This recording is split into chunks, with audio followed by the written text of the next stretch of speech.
Olá pessoal, sejam bem-vindos aí ao nosso vídeo sobre a máquina virtual da UVIC, um trabalho feito por disciplinas de Sistemas Distribuídos da Universidade Federal de São Paulo, Unifesp, ministrado nesse semestre pelo professor Arlindo Conceição. Eu sou Adriano Quast, a segunda voz que vocês vão acompanhar aqui nesse vídeo também é do meu colega Victor Ramos, que é a minha dupla para este trabalho. Esse slide ilustra o nosso roteiro de apresentação, então a gente vai começar falando brevemente sobre o que é da UVIC, junto com a origem do seu nome. Em sequência vamos falar da arquitetura do Android, sobre as características do sistema Android, a máquina da UVIC em si, sobre zigote, segurança e encerrando aí com uma conclusão. Da UVIC é uma máquina virtual para o sistema operacional Android, mas é importante ressaltar que não é uma máquina virtual para emulação de sistema operacional em outro computador, mas sim uma máquina virtual no mesmo contexto que temos a JVM. A origem do nome da UVIC vem de um pequeno vilarejo de pescadores localizado no norte da Islândia. Seu nome foi dado pelo desenvolvedor John Barnstrom em homenagem aos seus ancestrais que viveram nessa pequena cidade. Nessa figura é apresentada a arquitetura do sistema Android em termos topológicos. A máquina virtual da UVIC se localiza na camada de bibliotecas, que fica na região de tempo de execução do sistema operacional, que seria a região amarela. O Android foi criado para abranger o máximo de dispositivos móveis possíveis, com isso seus requisitos são facilmente atendidos com pouco poder de processamento, pouco espaço de memória e armazenamento. Como podemos acompanhar nessa tabela a seguir, o chipset precisa ser da arquitetura ARM, um mínimo de memória RAM de 128 MB e pelo menos 256 MB de memória externa, um armazenamento externo pela arquitetura de mini ou micro SD, um display QVGA ou superior a 16 bits, uma câmera opcional de 2 megapixels, uma interface USB padrão de mini B, Bluetooth 1.2 ou 2.0. Então, a maioria dos dispositivos móveis suprem os requisitos mínimos e tendem a se tornar cada vez mais poderosos. Então é fácil de notar que a plataforma atende uma vasta gama de dispositivos. A base do sistema é uma variação do Unix, assim como grande parte dos sistemas operacionais, e esse sistema roda sobre um compilador GNU-C. Existem inúmeras distribuições Android, cada uma com o seu pacote inicial de aplicações, mas os desenvolvedores são livres para criar e publicar suas aplicações para que os usuários possam baixar e utilizar em seus dispositivos. Algumas outras características. Nesse slide estão listadas as características gerais da plataforma Android, como a velocidade de processamento é limitada, porém hoje em dia as empresas de telefonia investem cada vez mais no poder de processamento do aparelho móvel. Assim como a velocidade de processamento é limitada, devido à tecnologia atual, a memória RAM também é limitada. A inexistência de área de swap, o sistema funciona em um conjunto diverso de aparelhos, ele pode executar cada aplicação da plataforma isoladamente ou em um conjunto, entre outras características. Agora vamos falar um pouco mais sobre a máquina virtual da UVIC. Dado que a execução de aplicações Android deve suportar um conjunto de diversos dispositivos e as aplicações devem ser isoladas por segurança, performance e confiabilidade, uma máquina virtual parece ser uma escolha óbvia. Porém, uma execução baseada em máquina virtual não necessariamente ajuda a balancear esses requisitos, pois possui um processamento limitado.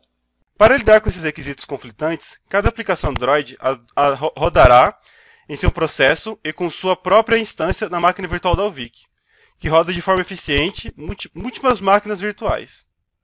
A máquina virtual executa arquivos .dex, que é otimizado para a memória mínima. A máquina virtual é baseada em registros, rodando classes compiladas em um compilador AVA, que são transformadas em .dex pela ferramenta nativa DX. Na plataforma Android, o código-fonte Java é ainda compilado em arquivos .class, mas depois de gerados os arquivos, a ferramenta DX é usada para converter o .class em arquivos .dex, ou seja, um executável da UVIC. Enquanto um .class contém apenas uma classe, um .dex contém múltiplas classes, e é o .dex que de fato é executado na máquina virtual da UVIC. No ambiente padrão Java, o código-fonte é compilado em um Java bytecode, onde é armazenado em arquivos .class.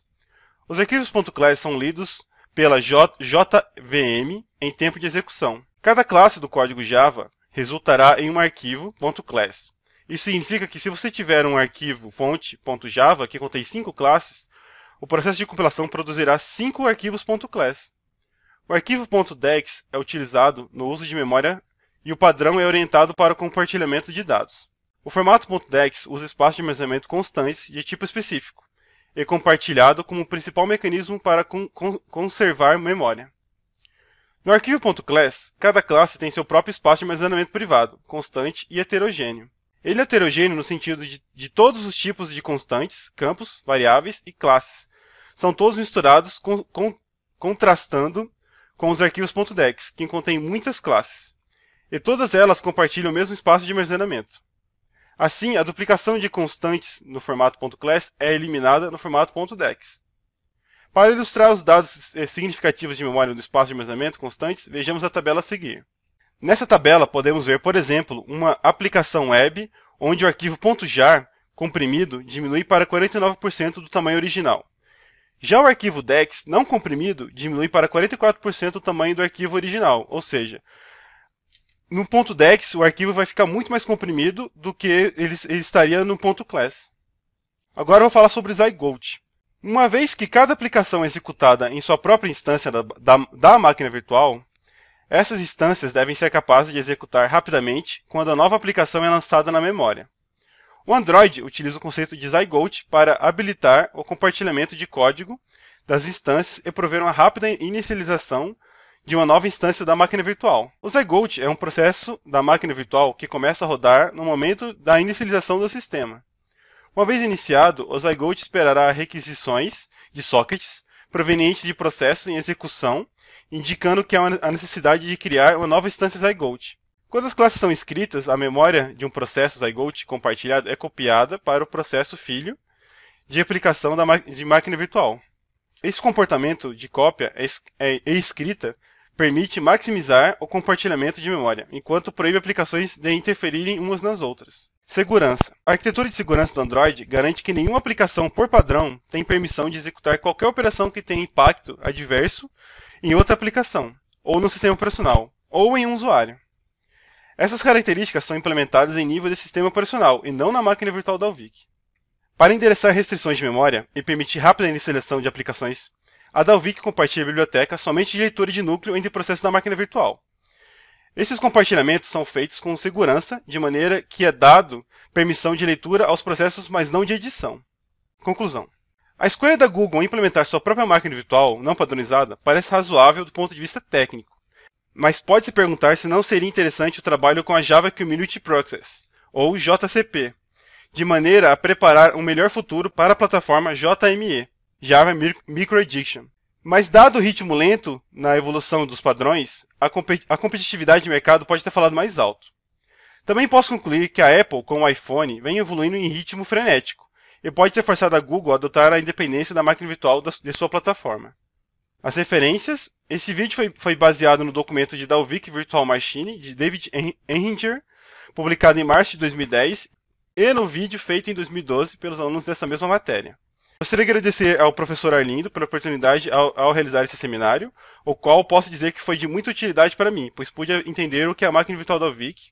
Eu espero que esse vídeo seja útil para quem assistiu também. Obrigado pela atenção.